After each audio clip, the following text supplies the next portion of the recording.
Hello students, welcome to History back again.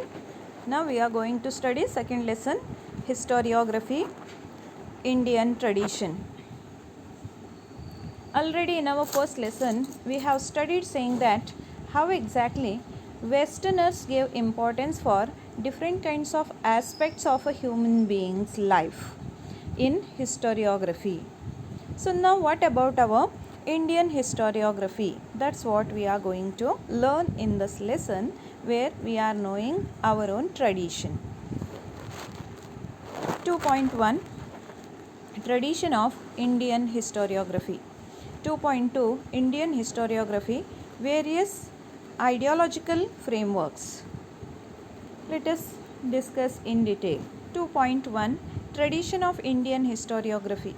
We learnt about the Western tradition of historiography in the last lesson. In this lesson, we will know about the tradition of Indian historiography. Historiography in the ancient period. In the ancient period in India, memories of the great deeds of ancestors and mythological lore, also memories of social transitions, were preserved with the help of oral recitals. So that ancient period India too was not knowing to write. So art of writing was not present. During such period, India too has become able enough to keep the knowledge of ancient past there with that of oral sources. That means oral recitals. This is a one kind of oral resource for us to know about the past. So that in the form of songs or else povadas, what you say. In such manner, actually, the ancestors' deeds and the mythological lore means songs which are going to explain much about spiritual ideas, we can say. Mythological means actually the meaning is of stories which have been got built up, but actually we can't say present in this modern age writings, even they have said the beliefs of Indians as mythological ideas, but there we can't accept that. But anyhow, so that mythological lores, these are actually through this, these ancestors have become able to keep up the history. The inscriptions on the Harappan seals and other artifacts confirm that Indians had mastered the art of writing as early as the 3rd millennium before Common Era, or perhaps before that. However, the Harappan script is not yet successfully deciphered. So that the inscriptions on the Harappan seals, we know very well saying that our civilization has grew on the banks of river Sindhu. As a result, Indus Valley civilization, in that manner it is known because of these foreigners, but actually we can say Sindhu civilization. That means Indians started to settle at the beginning over, say, most of the time with the help of available sources, inscriptions, it has been got proved saying that Indians became civilized on Sindhu rivers, valleys as well as banks. So these inscriptions on the Harappan seals and other artifacts confirm that Indians had mastered the art of writing as early as the 3rd millennium before Common Era. That means we knew very well thousands of years ago to write. So that it has been got proved by 5000 years old scripts, documents, scripts which are present on different inscriptions what are available during excavation work. While digging out, several kinds of artifacts were actually found. In the same manner, inscriptions too have been found. So that all those have become able to say that our civilization is of 5000 years ago. So that here we are getting to say that 3rd millennium before Common Era. Common Era means from the birth of Jesus Christ. Through Western calendar we say Common Era began. But before that year itself, several years back, Indians knew the art of writing.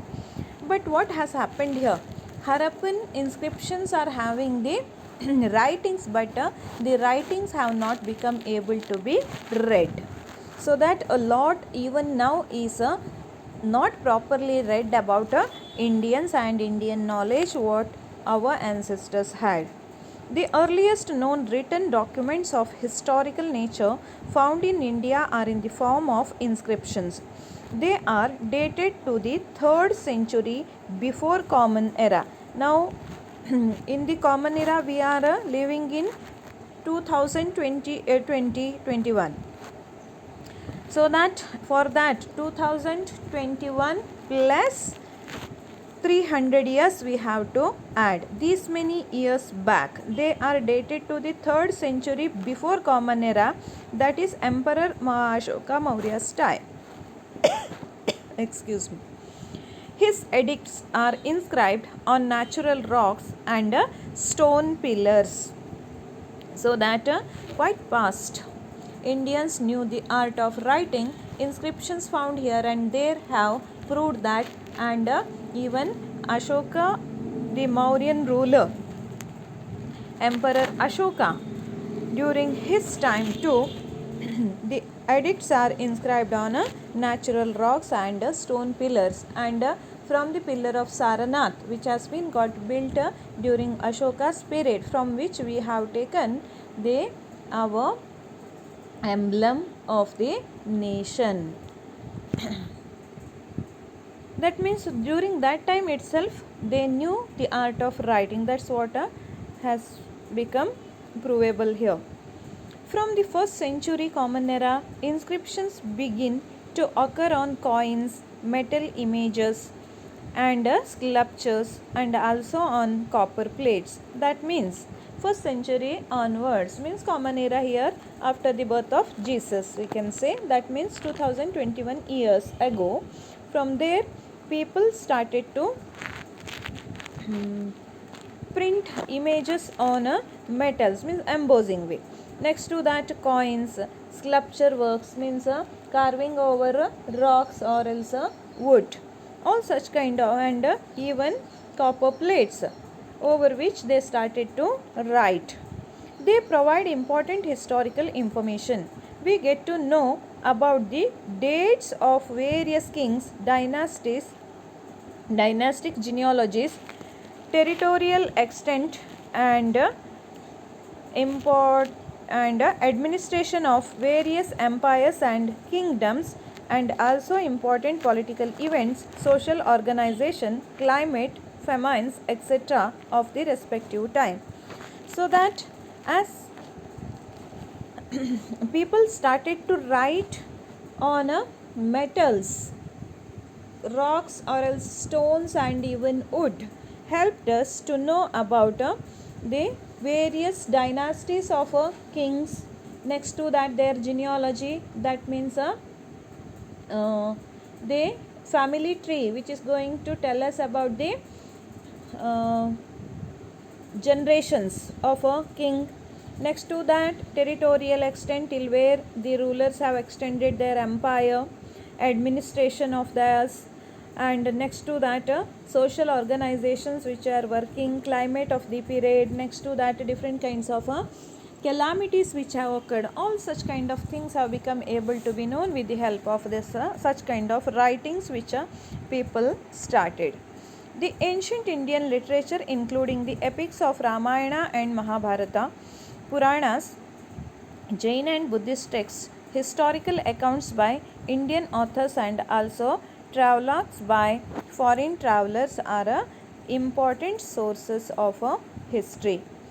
So that literature, if we talk about the two great epics of Hindus, namely Ramayana as well as next to that Mahabharata, and along with that several kinds of knowledgeable books, namely Puranas. Next to that, Jain and Buddhist text.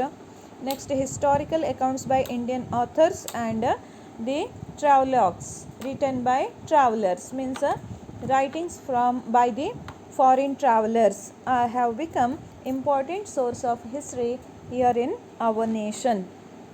So that all these are going to put a lot of light on the life of the people of the very ancient period of India. Ramayana, Mahabharat, Ramayana is two ancient periods actually history we can say that had existed near about 5000 to 5500 years ago. To this in this age itself Indians knew very well that how to live, how to administer, how to make use of the metals, because the pictures which have been got available of the period actually shows us a lot about all such kind of things.